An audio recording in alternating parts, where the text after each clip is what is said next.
Hello, welcome to Jennifer's Magical Book Club. Today I am here to read a novel which is called Paperboy. I'm going to continue back from page 149, so I'm going to start. The needle story was one she had been working on a long time, and the one she always brought to the zoo because it told about Noah and the Ark. Even though Mam's animals didn't look exactly like they were supposed to, you could tell if they were bears or lions, and there was always two of them. I could see the real lions in their cages from where we were having our ice cream. They paced back and forth behind the birds like they were worried about something or thinking about how to escape. I had something I wanted to beat around the bush on with Mam. Are you afraid of lions?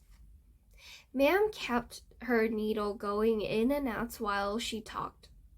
We had us panthers at home when I was a young. They got a few of our pigs and hens, but they never bothered me. I'm more afraid of words than lions. Mam kept going on her needle story, but I could tell she was thinking about what she should say to me. She never would let the questions I asked throw her off like it did most people. Fat Daniel went down in the lion's den, and his face kept those lions' mouths shut tight. God will see to it that you find out your words. I had asked for it, and I got it. But you put everything on Scott. She stuck her needle in the clothes, and the clothes went in her handbag, and she turned her eyes hard on me like Superman seeing through a brick wall. And I do and will for all my days. Mam got up from the iron bench and headed for the gate in her fast walk. I ran to the photographer's window to get the picture and ran after her. I hadn't meant to upset Mam, but I had done a good job of it. I started to tell her I was sorry, but figured she knew that without me trying to say it. On the crosstown bus headed back home, I pulled from my back pocket the picture of two of us and put it in Mam's hand. I smiled at her. She smiled back, and soon enough we were laughing up a storm at the picture. Me with the stupid cowboy hat coming down over my ears, and Mam in her hat with the black and green feathers sticking out. I kidded Mam that she looked like a peacock. When peacock tried to come out of my mouth, I forgot to start off with gentle air and had to scream word to get it out. I guess I sounded pretty much like a peacock squawking. Everybody on the bus turned to look at me.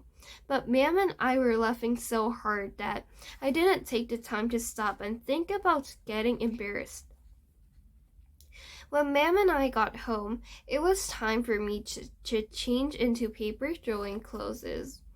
I hadn't been paying attention to how hot it was at the zoo. My shirt was soaked through. Mam turned on the attic fence as soon as we got inside the house, but the air blowing through my window was like sticking your head out of a slow-moving hot car. I laughed out aloud again when I put our good zoo photograph under my billfolds and wristwatch in my desk drawer.